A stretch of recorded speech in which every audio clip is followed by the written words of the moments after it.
ಸಾಗರದಲ್ಲಿ ಈ ದಿನನೂ ಕೂಡ ಮಳೆಯ ಪ್ರಮಾಣ ಆರ್ಭಟವಾಗಿದೆ. ನೀವಿಲ್ಲಿ ನೋಡ್ಬೋದು ಎಷ್ಟು ದೊಡ್ಡ ಪ್ರಮಾಣದಲ್ಲಿ ಮಳೆ ಬರ್ತಾ ಇದೆ ಅಂಥೇಳಿ. ನಿನ್ನೆನೂ ಕೂಡ ಇದೇ ಸಮಯದಲ್ಲಿ ಮಳೆ ಬಂದಿತ್ತು, ವರ್ಷದ ಮೊದಲ ಮಳೆ. ಈ ದಿನ ಈ ಎರಡನೇ ದಿನವೂ ಕೂಡ ಒಂದು ಕಂಟಿನ್ಯೂಷನ್ ಆಗ್ತಾ ಇದೆ ಅಂತ ಹೇಳಿದರೆ ತಪ್ಪಾಗಲಿಕ್ಕಿಲ್ಲ. ದೊಡ್ಡ ಪ್ರಮಾಣದಲ್ಲಿ ಮಳೆ ಬರ್ತಾ ಇದೆ. ಅದೇ ರೀತಿ ಆನೆಕಲ್ಲು ಕೂಡ ನಾವಿಲ್ಲಿ ನೋಡ್ತಾ ಇದ್ದೇವೆ. ಈಗಾಗಲೇ ಸಾಕಷ್ಟು ದೊಡ್ಡ ಹನಿಗಳು ಇಂದ ಈ ಮಳೆ ಸಾಗರದಲ್ಲಿ ಬರ್ತಾ ಇದೆ.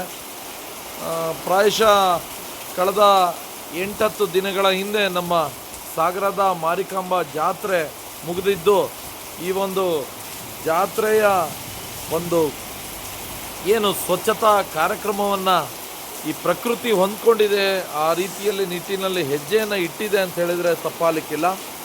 ಸಾಗರದಲ್ಲಿ ಈ ದಿನವೂ ಕೂಡ ಮಳೆಯ ಆರ್ಭಟ ಮತ್ತೆ ಮುಂದುವರಿತಾ ಇದೆ. ನೀವಿಲ್ಲಿ ನೋಡ್ಬೋದು, ಮೋಡ ಕವಿದ ವಾತಾವರಣವೂ ಕೂಡ ಇದೆ.